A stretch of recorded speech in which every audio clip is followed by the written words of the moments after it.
Aquí está el crimen infantil más traumático de Brasil. Este hay que ver, chat, ¿qué pedo? ¿Cómo es, sopa? Haberle dado 3 años de condena. ¿Cómo es así? algo ridículo de parte de los jueces.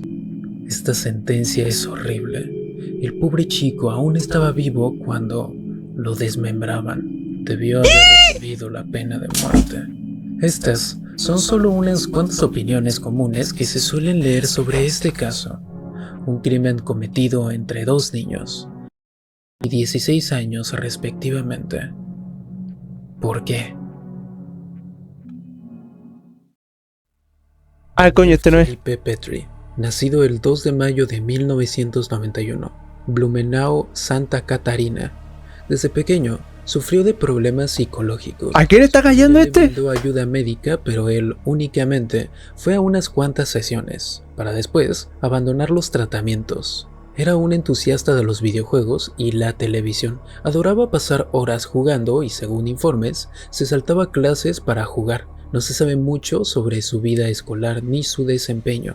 Daniel tenía un amigo que vivía cerca de casa. Muchos medios lo declararon como su vecino, pero la realidad es que solo vivían cerca. No se sabe la casa exacta de Daniel, solo que vivían en el mismo barrio. Nada, que habla el guaus. Eran casi vecinos. El nombre de su amigo era Gabriel, de 12 años de edad. Pese a que Daniel tenía 16, eran amigos pues ambos jugaban el mismo juego en línea, Tibia, un juego MMORPG que lleva ya 25 años siendo actualizado. Coño. Es todo un mundillo en sí mismo, un juego que pesa tan solo 300 megabytes, pero según ellos, tiene decenas de horas de contenido. ¿Ya juega Minecraft? Se trata de algo muy de nicho, un Ya juego juego Minecraft y no para pudimos. todos. Por ello, no será muy necesario en la investigación. Debido a esta relación, se formó una amistad muy cercana entre ambos. Era usual que, ya sea Daniel o Gabriel, fuera a la casa de uno para quedarse a dormir. Era muy cotidiano, según narra la prensa. Algo que se suele decir mucho sobre Daniel es que desde su infancia era alguien muy problemático y violento. Pero esta información no salió chat, en esto es una ningún historia. medio Esto, oficial. huevón, el título, el crimen infantil más traumático de Brasil, huevón. Rumores sin confirmar. No se sabe con exactitud cómo es que era él en realidad. Daniel Felipe Petri se trataba de un adolescente cualquiera. Desde el ojo familiar y ajeno de sus allegados, siempre se vio como alguien tranquilo. Nunca hubo conflictos mayores. Es por ello que se le permitía tener de amistad cercana a un niño de 12 años, pues al final solo jugaban videojuegos y nada más.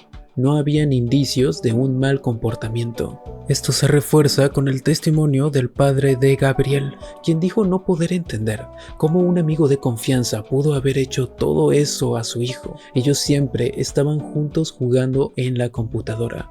Los mirábamos seguidos y nunca hubo nada raro. Incluso tenemos dudas de que haya sido Daniel realmente, declaró el padre de Gabriel.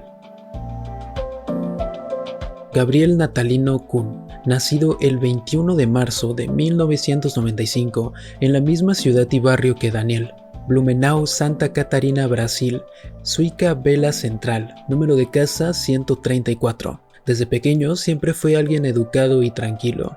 Le gustaba asistir a la escuela y jugar al videojuego Tibia. Era un entusiasta de la informática. Sus padres trabajaban mucho, por lo que él siempre se quedaba solo en casa. Es normal pensar entonces que ellos querían brindarle algo para que pasara el tiempo y al mismo tiempo desarrollara sus habilidades. En aquellos años 2007, tener una computadora en la casa era algo poco común. Menos común era tener acceso a internet. Gabriel vivía junto a sus 2 padres y su hermano mayor, la madre, Dorothea Suke Kuhn, su padre, Adelar Kuhn, y el hermano, Guilherme Kuhn, quien tenía 16 años de edad cuando sucedieron los hechos. Gabriel se trató de un niño muy bueno, alguien mejor que el promedio.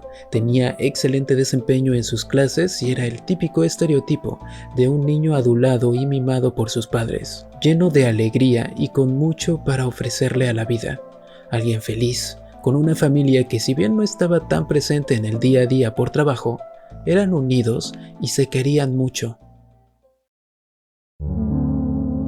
Mañana del lunes 23 de julio del 2007, 8:30 de la mañana, Daniel fue a la casa de Gabriel Mire, es que se me fue lupa. durante 1 hora y media. No es que necesito saber la historia, es que no me la sé, no la he Muchos visto. dicen que se encontraban en una especie de pelea previa. Saber detalles exactos es difícil, pues existen demasiadas versiones y especulaciones. Bueno, tía La Pa. versión de Daniel, y por ende la oficial de la corte, fue que comenzaron a pelear por algo relacionado al juego Tibia.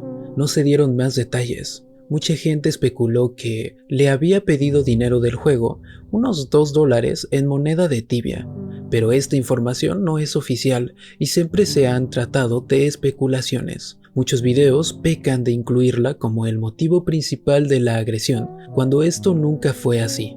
En aquel momento los dos se encontraban solos, no había nadie en sus casas. Adopt Tops. Los padres Después vemos una de de Adopt Daniel Tops. se encontraban ambos trabajando. El hermano de Gabriel tampoco estaba, pues tenía una cita con el dentista. Aproximadamente a las 9:30 de la mañana, Daniel le llama a su mamá para saber cuándo llegarán del trabajo. No se sabe el motivo real de aquella visita. Pudo haber sido por alguna disputa como especulan. Martín que tiraba, pa. Otro día más de videojuegos para los amigos. Daniel declaró que, tras un agravio menor en el juego, empezó a estrangular a Gabriel hasta dejarlo inconsciente. Este acto no le quitó la vida, solo lo dejó inconsciente. Tras no decir muchos detalles, decidió esconder el cuerpo de una forma muy extraña. Lo quería meter al ático, y esto se puede comprobar con las fotos del crimen, fotos que por obviedad no pondré de ninguna forma en esta investigación, pues son en extremo gráficas. Como no podía levantar todo su cuerpo pues era demasiado pesado para él, se le ocurrió agarrar un cuchillo de la cocina para bajar ese peso. Cuando llegó a la parte ósea de Gabriel, Daniel usó una sierra de mano con la que se suele cortar madera o metal ¿Sí? ¿Crees? para cortar el hueso. Esta herramienta también puede verse en las fotos del crimen. Después de todo esto, según el testimonio de Daniel, Gabriel seguía respirando, inconsciente y gravemente herido. Dijo que tras ver eso, empezó a cortarlo más, aunque según las fotos, no parecen haber más cortes visibles en su cuerpo. Fuese como fuera, tras quitarle peso al cuerpo de Gabriel, Daniel amarró su tórax con un cable para poder subirlo al ático que estaba a unos 1.8 metros del suelo. Para ahí, esconder a Gabriel hermano, en su ¿qué propia onda? casa. Ese mismo día y posiblemente antes de que Daniel pudiera subir el cuerpo, el hermano mayor de Gabriel llegó a casa de su cita al dentista. Recordemos que aquel hermano mayor tenía tan solo 16 años de edad, Oh, la mierda. misma que Daniel, y lamentablemente fue él quien encontró la escena más traumática que un familiar podría ver. Esta se trata de la versión de Daniel, de su confesión. Él habló tranquilamente y con mucha normalidad sobre lo que hizo en la casa de Gabriel, acompañado de su padre y una abogada que representaba a la familia. Se dice que Daniel solo se molestó cuando le empezaron a preguntar sobre ¿atacaste a Gabriel con una connotación íntima? Daniel alzó la voz y negó rotundamente tal cosa. Tras la natural viralización mediática de la noticia, No, con todo esto, puro, ahí te vaya a quedar salieron loco. numerosos comunicados. Una señora que vivía en el mismo barrio y solía verlos jugar junto a otros niños de ahí, dijo no creer posible lo sucedido. Todos ellos se miraban tan tranquilos y felices. Es impensable lo que ocurrió, fue su testimonio para la prensa. 15 días tras la noticia, se inició una investigación para determinar si hubo o no violencia íntima de parte de Daniel. Esto, lamentablemente, se terminó por confirmar, pues además de hallar indicios de ello en Gabriel, se encontraron restos biológicos de color blanco pertenecientes a Daniel. El Instituto Médico Legal de Santa Catarina concluyó que Gabriel No sé por qué el falleció anime. no por la estrangulación, sino por la pérdida masiva de sangre por lo que Daniel le hizo tras dejarlo inconsciente. Se encontraron golpes y asfixia en el tórax y cuello, indicando que Daniel lo estranguló con el cable y obvió detalles sobre lo sucedido en su confesión. Y finalmente, lo peor de todo, el informe forense confirmó la presencia de actos de violencia sexual a Gabriel de parte de Daniel, antes y después de su fallecimiento. Sabiendo que la vida de Gabriel fue arrebatada por una hemorragia, según el informe médico, Creo que ya saben en qué estado fue que Gabriel fue agredido de esa manera por Daniel. Este caso fue muy popular por un detalle en concreto. Las fotos tomadas por los forenses fueron filtradas sin ninguna censura al público. Muchas personas tan solo conocen el caso por estas imágenes, pues eran publicadas en diversos sitios tipo Morbo y Shock de Internet. Existen alrededor de 7 imágenes reales sobre este caso. Es muy común que algunas personas añadan fotos de otros casos diciendo que provienen del mismo crimen, pero no es así. Este caso lamentablemente está repleto de mitos y desinformación, tantos que muchos creadores de contenido pecan de dar una mala investigación en videos con muchas visualizaciones. El siguiente dato es uno muy indignante que no se podría saber si no fuera por la filtración de dichas imágenes. Es algo que noté mientras miraba las fotos para esta investigación. En estas imágenes de la escena del crimen se mira el cuerpo de Gabriel con las piernas amputadas y nada más que eso, separado por una distancia de unos 5 metros. Dicha foto contiene incluso cintas que indican el lugar del crimen, confirmando que los forenses ya habían llegado a la zona cuando se tomó esta imagen. Posteriormente hay otra imagen. Huevón, qué mierda, qué mierda, qué mierda, oye, güey. Aparte, no soy negro, huevón, qué mierda, chat. Oh, este es uno de los casos de los pendejos muy fuerte. ¿Qué onda, chat, weón? Porque lo estranguló y después como no se lo podía, weón. Porque el cabrón yo creo que se quedó vivo, ¿sí, weón? Porque lo estranguló nomás. Y bueno, sabía que el weón seguía vivo. Está, el weón está inconsciente, cabrón, y lo cortó en pedacitos, cabrón, para subirlo al ático, weón. Y de repente llega el hermano y parece que hasta ello se ve el cuerpo de Gabriel aún más profanado, con y lo abusó aparte, huevón. ¿Qué onda? Partes de su cuerpo, siendo la cintura y una mano. Dentro de la ética forense, algo como esto es válido siempre que hayan motivos científicos de investigación. En este caso, los motivos son obvios: buscar indicios de agresiones de índoles sugerentes de parte de Daniel y preservar la mano. No, que parece. Sí, huevón, ¿qué edad tenían? Tenía 12. 12. Para la búsqueda de indicios de pelea. Parece que el otro tenía 16 por lo que vio, ¿no?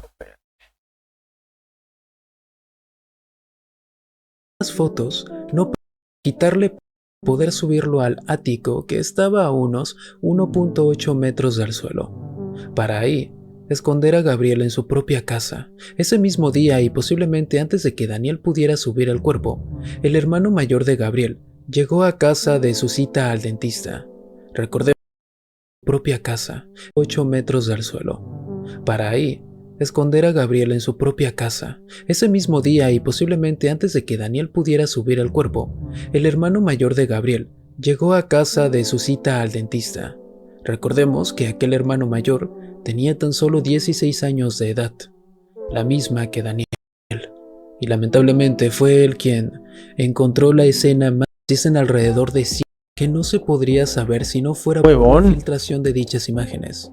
Es algo que noté mientras miraba las fotos para esta investigación. En estas imágenes de la escena del crimen se mira el cuerpo de Gabriel con las piernas amputadas y nada más que eso, separado por una distancia de unos 5 metros.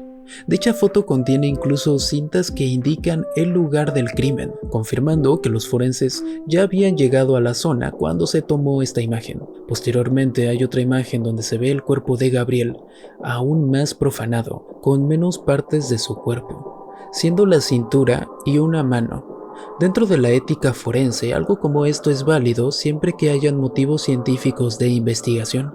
En este caso, los motivos son obvios: buscar indicios de agresiones de índoles sugerentes de parte de Daniel y preservar la mano para la búsqueda de indicios de pelea y o preservar sus huellas dactilares.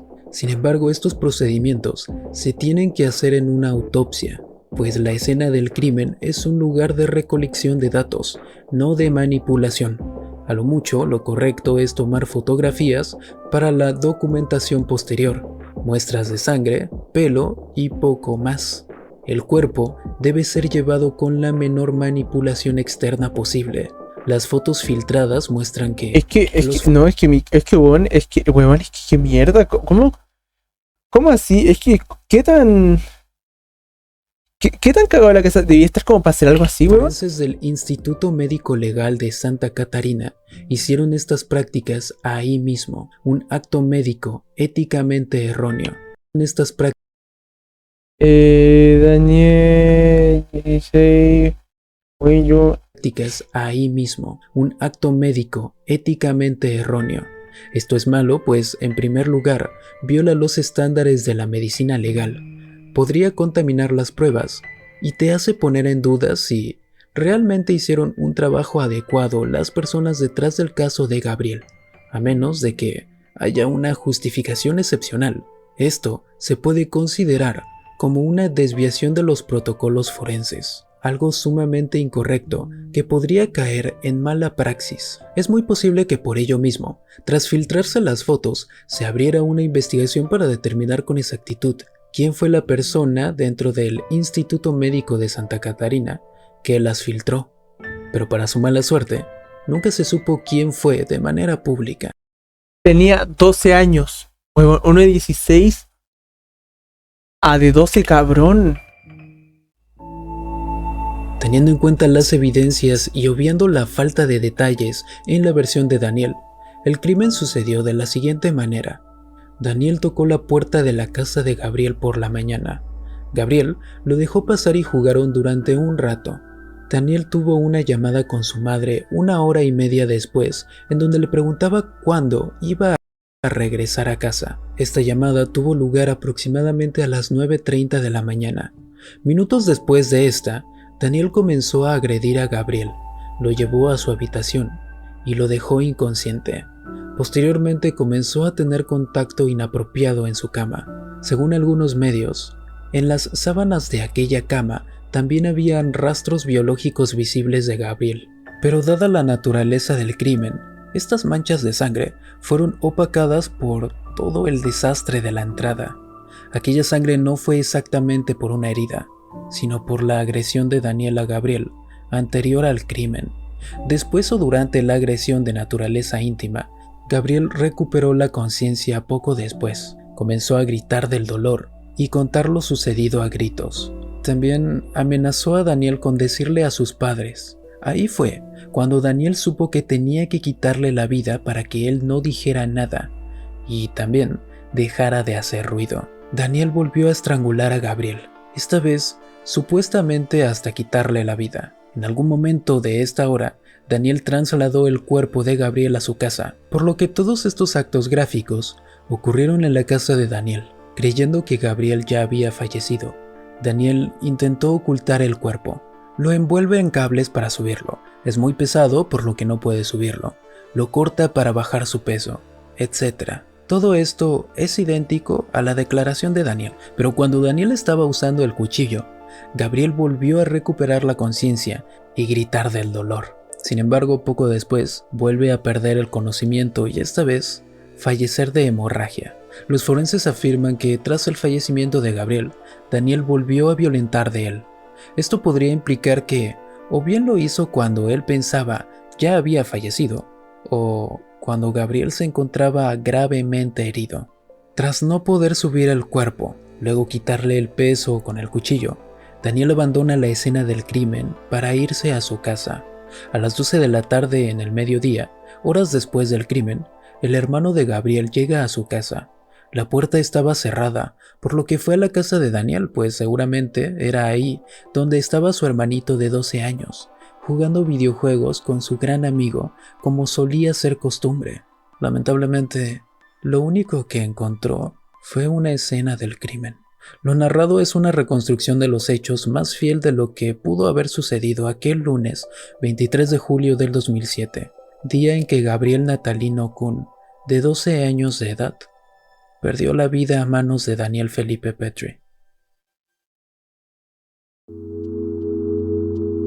Después de todo el caos mediático, Daniel fue arrestado y sentenciado como menor de edad con una condena de 3 años de rehabilitación en el Centro de Detención Juvenil, la pena máxima según el Estatuto del Menor de Brasil. Fue todo lo que recibió por sus actos. Tras cumplirlos, fue liberado en el 2010, sin saberse nada más de él en la actualidad. Se sabe que todo el proceso quedó en secreto de justicia para respetar la privacidad de Daniel. Él tenía 19 años cuando salió. Actualmente tendría, si es que sigue vivo, 34 años de edad. Existen muchas especulaciones de parte de usuarios sobre su paradero. Era menor de edad. Algunos dicen que se convirtió en abogado de Brasil. Otros que huyó a Estados Unidos, donde circulan fotos de alguien muy parecido a él. Pero todo esto no está verificado de ninguna forma. Solo él y sus allegados saben exactamente lo que sucedió. Lo único que sí se sabe es que la vida de ambas familias cambió radicalmente aquel lunes, pues se trataba de personas totalmente normales, gente de bien, como declaró la abogada de la familia de Gabriel. Este caso es simplemente horrorizante. No hay una explicación sobre cómo un adolescente puede pasar de ser alguien aparentemente normal para la gente a cometer tales actos. Es que, huevón, una vez, bueno, en mi liceo nos hicieron debatir sobre temas, en filosofía creo que era. Hicieron debatir sobre temas y nos pasaron como ciertos casos. Pues me tocó uno que tenía que defender, no, menos mal yo fui el juez porque no sabía qué responder. Igual yo fui el juez. Era aval era un caso. Ya, pero después cuento, voy a terminar esto. Y luego, hablar con normalidad de lo sucedido. Está claro que Daniel siempre tuvo cosas que mantuvo en privado con todo el mundo. Algo que muchos suelen hacer cuando hablan sobre este caso es incluir la identidad y preferencias sexuales de Daniel como algo importante a la investigación. Sin embargo, yo apelo a que esto no fue el motivo de los actos. Es imperativo apegarse a la información oficial y corroborar las fuentes, sobre todo en casos como estos, tristes, donde no hay más que solo víctimas. Se sabe que tras ello, ambas familias dejaron aquel barrio. Todo este incidente no fue por un juego, por una orientación, ni por cualquier rumor que se hayan inventado. Se trató de la inestabilidad emocional de Daniel, alguien que necesitaba ayuda psiquiátrica, y aunque sus padres buscaron ayuda, no fue la suficiente. Es importante no desestimar las enfermedades psicológicas de las personas, pues si Daniel hubiera ido al psicólogo más veces, si los padres hubieran tenido más cuidado y precaución sobre él, es muy posible que este triste caso jamás hubiera sucedido. Si conoces a alguien con enfermedades psicológicas, no dudes en brindarle tu ayuda. Algo tan fácil como hablar con él puede ser un gran cambio en las decisiones dado la próxima. Chat, qué mierda, qué mierda.